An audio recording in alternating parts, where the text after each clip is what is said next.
Fala galera, forte abraço para todos, mais um Total Esportes Comments para você. Hoje falando e fazendo um resumo do que rolou no final de semana com as equipes maranhenses. O time do Sampaio empatou com 2 a menos em campo. O Moto venceu fora de casa, o Imperatriz levou uma sapatada do Náutico Capibaribe e o Maranhão Atlético tropeçou, levou uma virada jogando dentro de casa com o jogador expulso, Robson Simplício. Ô Robson Simplício, você tão experiente, tão rodado, ser expulso logo assim, mas vamos analisar todos esses casos. No resumo da ópera, só o Motoclube venceu e fora de casa. Putz, 4 times maranhenses, só o Motoclube venceu na rodada. Vamos lá, vamos acordar. Bom, vamos começar pelo primeiro jogo. Realizado às 17 horas no Estádio Castelão. O time do Sampaio Corrêa encarou a equipe do Botafogo da Paraíba. Jogo muito polêmico, com uma arbitragem muito contestada e xingada pelos torcedores. Os torcedores ficaram uma arara com o árbitro da partida. Mas vamos aqui destacar alguns pontos. Primeiro, a análise da partida. Um jogo muito difícil. O Sampaio encarou um time do Botafogo muito organizado, principalmente taticamente, mas o Julinho armou a equipe de forma interessante e logo o Sampaio fez 1 a 0. Parecia um jogo que seria tranquilo, mas na verdade o Botafogo avançou e tentou agredir o time do Sampaio e o jogo se tornou um pouco mais equilibrado. O Sampaio, você sabe, jogou no 4-1-4-1 e a equipe do Botafogo no 4-4-2. Só que aí o time do Sampaio teve um jogador expulso, o Felipe Dias. Felipe Dias. E o lance você confere aí, ó. É um lance que de certa forma algum árbitro pode vir a não dar o cartão vermelho direto. Pode ser que o árbitro entenda que foi lance apenas para amarelo. Essa é a expulsão que eu acho que dá para contestar. O jogo mudou, o Sampaio ficou com a menos, o treinador foi lá, fez 2 linhas de 4. O Botafogo também mudou, passou para o 4-3-3. E aí o jogo virou um verdadeiro bombardeio da equipe do Botafogo da Paraíba até a segunda expulsão. Essa sim incontestável, pois o Bruninho deu uma entrada muito forte no joelho do jogador do Botafogo. Você vê aí na imagem, eu acho que não tem muito o que contestar nessa imagem aí. Outro lance que apenas o canal Total Esportes destacou, inclusive nos melhores momentos você acompanha, é o jogador do Botafogo pisando o jogador do Sampaio. Confira aí. Inclusive o presidente do Sampaio em seu Instagram destacou essa imagem. O Botafogo chegou ao empate, mas não conseguiu demonstrar toda a sua superioridade em campo e o jogo ficou 1 a 1, que foi muito comemorado pelos torcedores do Sampaio após o final da partida. Acho que a torcida compreendeu todo aquele cenário, o time com 2 a menos, um jogo difícil contra um adversário interessante e acabou que saíram aplaudidos os jogadores no final da partida. Para encerrar o assunto Sampaio Corrêa, nesta terça-feira o time do Sampaio entra em campo pela Copa do Nordeste, aliás, pela pré-Copa do Nordeste 2020. O adversário é de novo o time do Confiança. Lembrando que o Confiança, o Sampaio já encarou 3 vezes esse ano. Foi 2 a 2 pela Copa do Nordeste 2019.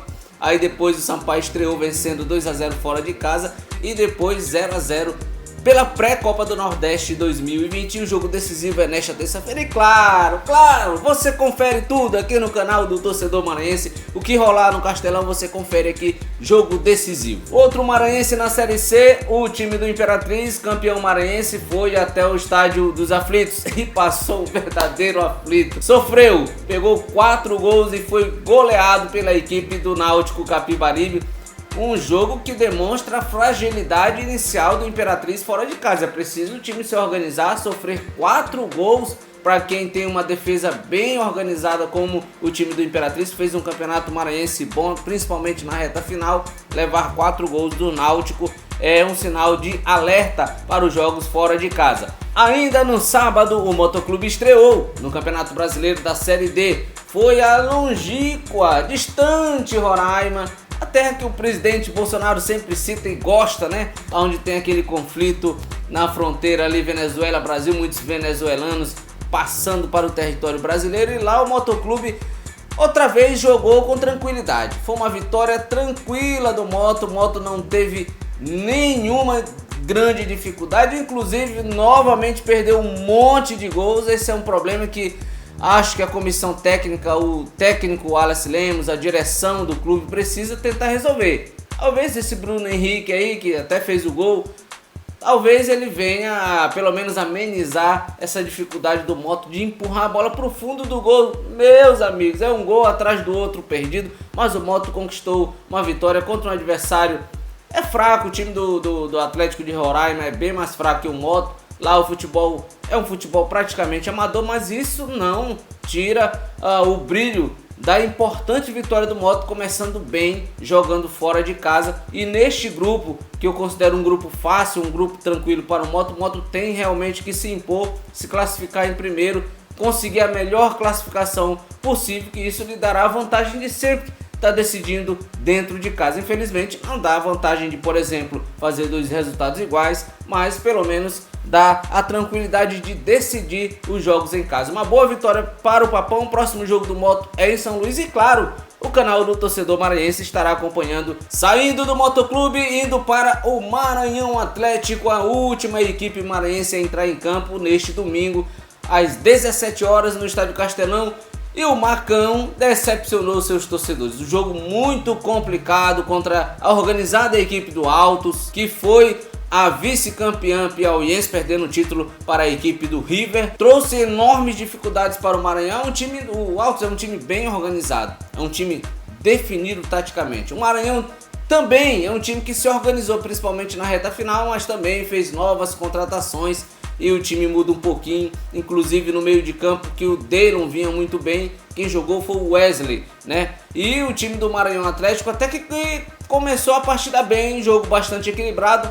O fator que pode ter definido talvez assim a vitória do Altos foi a expulsão do Robson Simplício logo no início da partida. Ficou aquele clima no estádio, todo mundo ficou, nossa, e agora com a menos e tal. Mas o time do Maranhão conseguiu levar o jogo até o final na primeira etapa. Aí foi para o intervalo, certamente o Sandufex tentou armar alguma estratégia, tentou pelo menos se organizar dentro de campo com um a menos, e o MAC voltou bem interessante. Voltou para o segundo tempo muito ativo, muito vivo, muito ligado na partida, e assim Marciano fez o primeiro gol. O problema é que aí depois é aquela velha história, o cara faz o gol e recua. E recuar com um a menos é chamar o adversário mais ainda para cima. Obviamente que não dá para exigir que o time do Maranhão com um a menos jogasse em cima, trocando passes na defesa da equipe do Altos, mas pelo menos não recuar tanto, se armar de uma forma estratégica para responder mesmo com bastante velocidade e perigo nos contragolpes. E assim o time do Altos jogou toda a sua equipe para frente, conseguiu empatar e conseguiu virar. O time do Maranhão ainda no final quase chegou ao empate. O goleiro do Altos teve que fazer boas defesas, mas ficou feio e o time do Maranhão estreou perdendo dentro de casa. Agora o time do MAC vai ter que vencer o Central, vai ter que buscar pontos contra o Atlético Cearense. Lembrando que esse grupo do MAC é um grupo difícil. Vamos analisar bem. O MAC foi o 4º colocado do estadual, está com essa vaga porque foi o campeão da Copa FMF no final do ano passado. Mas nesse grupo tem o Altos, que é vice-campeão piauiense, tem um Atlético Cearense, que é uma grata revelação no futebol cearense, vem crescendo bastante, esse ano fez uma campanha muito boa, e tem o Central, que é sempre um time perigoso, tradicional no interior de Pernambuco, já deu dores de cabeças aqui para equipes maranhenses. Então é um grupo difícil e estrear perdendo em casa realmente preocupa o torcedor maquiano. Agora o MAC tem que buscar resultados, buscar pontos fora de casa, e tem sim capacidade para buscar esses pontos. Então essa foi a análise das equipes maranhenses em campo neste final de semana. Lembrando que terça-feira tem Copa do Nordeste, no final de semana tem mais Série C, tem mais Série D. E tem Palmeiras e Sampaio e Palmeiras. Iremos falar muito mais sobre esse jogo, mas quando estiver mais próximo, tá bom? Então é isso, mais um Total Esportes Comments. Quero pedir para você, se inscreva no canal. Se você ainda não se inscreveu, é boliviano, é motense, não importa, é torcedor do São José, não importa, se inscreva no canal. Até mostrar mais um pouquinho aqui a camisa do São José, tá aí, bacana. São José foi um dos participantes do Campeonato Maranhense 2019. Mandar aqui um forte abraço para os meus amigos lá de Presidente Dutra. Fiquei feliz em saber que o time do 15 de novembro, irá participar das competições oficiais da Federação Maranhense. Isso é ótimo. O Presidente Dutra é uma cidade bem desenvolvida e merece ter um clube competindo no futebol profissional, assim como a Açailândia, o Atlético de Açailândia também tem interesse. Vamos ver aí como será a segundinha, que aliás já abriu as portas, né, para os interessados em participar da competição. Tchau, tchau, é nóis!